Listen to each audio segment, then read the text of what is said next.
राम मनोहर लोहिया जी ने ऐसा कहा है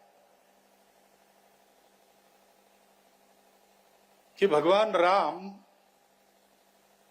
भारत में उत्तर और दक्षिण को जोड़ने वाले हैं। भगवान कृष्ण पश्चिम और पूरब को जोड़ने वाले हैं और शिव जी तो भारत के कण कण में जन जन में विद्यमान है।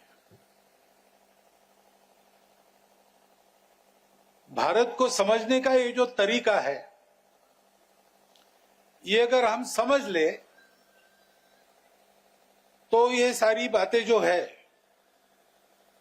शिव जी की महिमा है वो हमारे समझ में अपने आप आती है।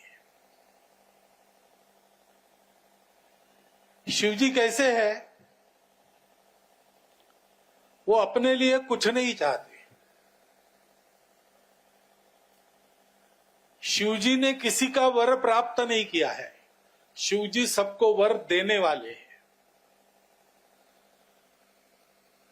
वो सारी देवी देवताओं के महादेव है, आदि देव है, लेकिन उनके जैसा वैभव में रहते नहीं, स्मशान में रहते हैं। मांगते कुछ नहीं, अमृत पीने के लिए जाते नहीं, जहर पीना स्वीकार करते हैं लोक कल्याण के लिए। उनकी शक्ति इतनी प्रचंड है कि जब मंथन चलता है, समाज में मंथन जो चलते ही रहता है, जैसा समुद्र मंथन हुआ था, हर बात को लेकर विचार चलता है। और हम तो कहते हैं कि हमारा देश प्रजातांत्रिक देश है, तो इसमें अनेक विचार है। उन विचारों का मंथन चलता है। उस मंथन में से जो सहमति बनती है वही अमृत है। उस मंथन में से हम समृद्ध होते हैं, लक्ष्मी प्राप्त होती है, हमारे प्रगति की गति बढ़ती है, उच्च श्रवा नाम का घोड़ा प्राप्त होता है, हमारे बैठने के लिए, इधर उधर जाने के लिए मजबूत आसन मिलता है, ऐरावत नाम का हाथी उसमें से निकलता है, कौस्तुभमणि निकलता है, ये सब निकलता है। परंतु इस मंथन में से, क्योंकि वो विवाद है, एक तरह से झगड़ा नहीं है लेकिन डिबेट है, तो उसमें से परस्पर जो मुद्दे हैं उनको काटना करना ये सब चलता है, तो थोड़ा सा हलाहल भी निकलता है। उस हलाहल को अगर पचाया नहीं तो हम सबको जला देगा।